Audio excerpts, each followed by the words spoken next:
What do you fear about the future? I fear deepfakes getting more advanced. Maybe in the future video could no longer be used as evidence because you couldn't see the difference.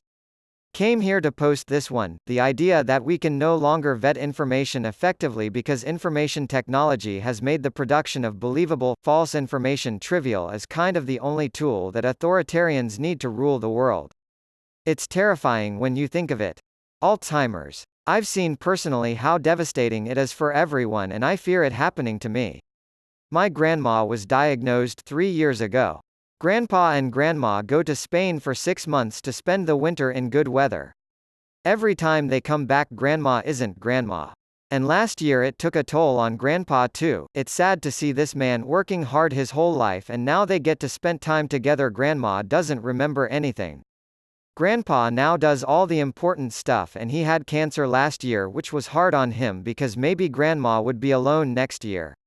He is clean of cancer now. Grandma hasn't changed in a year but still knows me and my family. It's depressing to think about them coming back next year and Grandma forgot about me, but at least they had a beautiful life. Not karma whoring or anything. Just wanted to share with you. As a younger person, my worst fear is not being able to ever earn enough income to be able to hold a sustainable let alone happy life without having to work myself to death with my partner and make them have to work themselves to death to sustain us. This is my life right now. Save every cent you can now and use compounding interest accounts to save even more. My partner and I even have some solid savings and are not living paycheck to paycheck, and still this is getting to us, especially now with a little one at home. Like, we're going to therapy for the consequences it's had on our lives type getting to us. Save now. Ooh boy. Society not reacting to mass unemployment caused by automation, major disruption of fuel and food supply, total collapse of the welfare system, meaning getting old or sick is a death sentence. All of this only touches on the environment seemingly being irreversibly f***cked. Automation was fine, arguably, when it meant putting a bunch of machines in factories and speeding up the process. Sure, some people lost jobs, but we still needed people to operate and repair those machines. Maybe it wasn't perfect, but generally when certain jobs were lost, new ones were created. Now, we're looking at automation on a completely different scale. Why hire delivery drivers or truckers when you can just buy a bunch of self-driving vehicles? Why pay a bunch of warehouse workers when you can just pick up a couple of Boston Dynamics robots to do twice the work in half the time? Who needs construction workers or landscapers when the construction tools themselves can do the job on their own with very little maintenance? None of these machines require consistent pay or breaks or time off. Hell, they don't even need to take weekends off, and it really doesn't take much to repair them. Sure, we'll need new engineers and technicians, but the amount of jobs required for those tasks isn't anywhere near proportionate to the jobs that will be lost throughout the automation process. Obviously, this stuff is still years away, but it probably isn't as far away as we might think. I personally believe that within the next 30 to 50 years we're going to have to come face to face with this problem, and the way I see it, there's two solutions. We either stop the process of advanced automation, or we deal with the fact that it's inevitable and adapt to the new world. Dying alone. This idea scares me as well, though try not to think about it too much, since it could be depressing AF lol. What's the difference between dying alone and dying not alone? I'm really struggling to understand. Dying alone equals less people to upset equals actually a better thing. The moral of the story, don't be selfish, guys. Think broader. Mass migration following climate change. I wouldn't say that I fear this, but I am most curious to see how the world responds to climate refugees.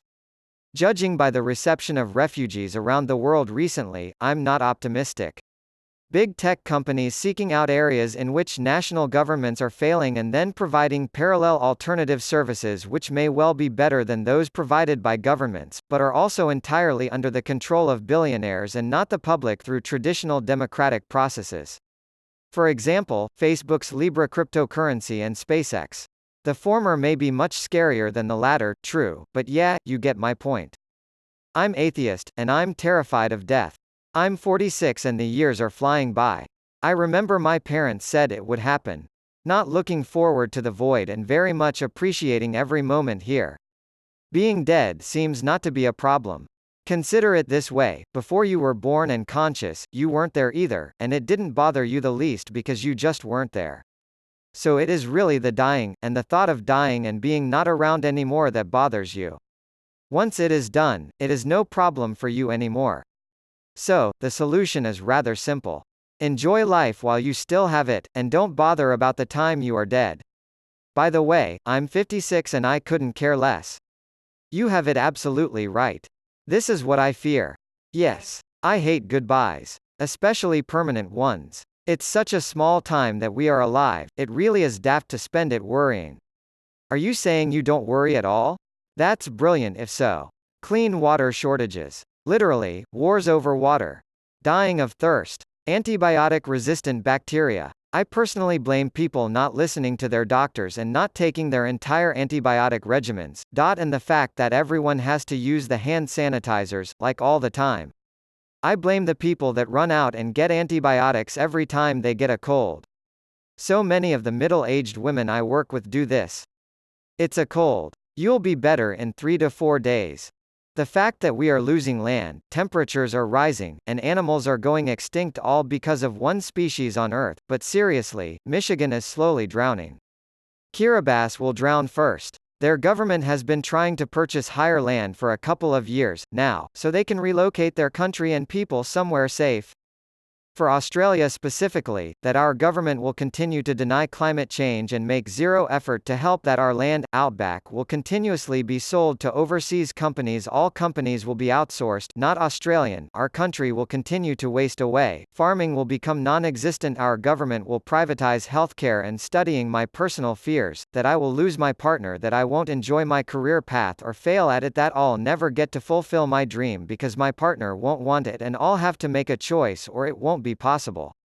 Getting a one-in-lifetime job opportunity that I can't refuse somewhere outside of my country and losing the love of my life for going away while he has to stay to follow his dream as well. Will I ever get a job to be able to afford having a family? Uncontrollable increase of population, shortage of water and other things crucial to our everyday lives. The moments when my parents will pass away.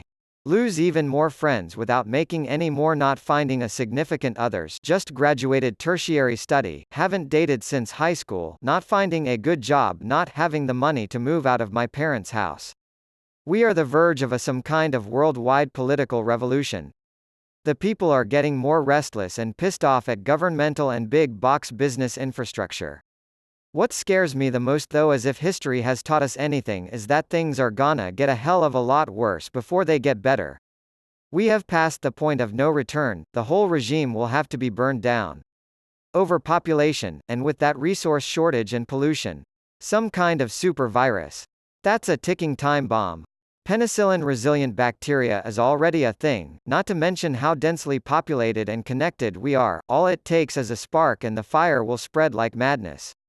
Basically, the human race is at a tipping point and we're about to slide downhill hard. I'm not saying that things will eventually get better, but we're going to have to fall apart before we can rebuild. That I'm going to end up bitter, lonely and miserable because I feel trapped in my current comfort zone, and don't have the guts to defend my health and happiness. I'm also scared of nuclear holocaust, which might actually happen, and climate change and its geopolitical consequences. Two things I think about a lot. Baby boomers' end-of-life medical bills in USA.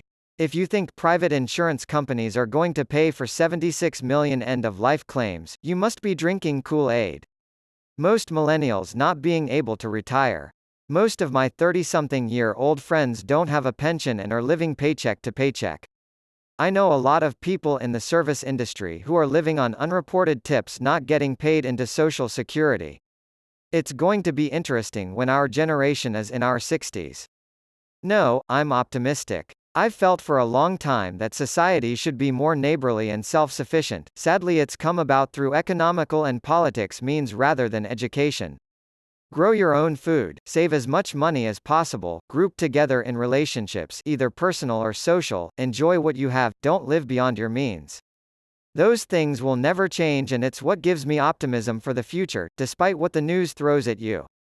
Alien invasion, increased racism, from any race to any race, the mass amount of fuel burning damaging the atmosphere and leading to bad air conditions. Artificial food, e.g. soy sauce, is just MSG and food coloring.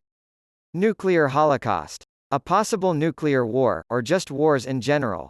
People getting dumber because of technology instead of using it to improve themselves, and the rising of fake news. But, mostly, unemployment and economic uncertainty, because I'm a senior this year and I'm gonna be real pissed if I can't get a job after choosing a major. Two main things: climate change is going to be a lot worse a lot more quickly than everyone seems to realize. The U.S. has essentially moved to an advertising-based economy, 19% of economic output in 2014. At the same time, the government has been waging a very successful war against the working class, the consumers. As consumption continues to dry up, ads are going to become worthless. As an American who works at a major tech company with no real survival skills, I expect to starve to death or be murdered by another starving person at some point in my life. As we strive to deal with the stress of a changing world, we realize there's little an individual can do, so we emotionally disconnect from the terrible things going on in the world in order to cope and just keep going. A fear I have is that we'll all become so emotionally closed off we'll stop caring about other people altogether, and it will be a slippery slope to the entire human race sliding into complete depressed apathy as our species goes extinct.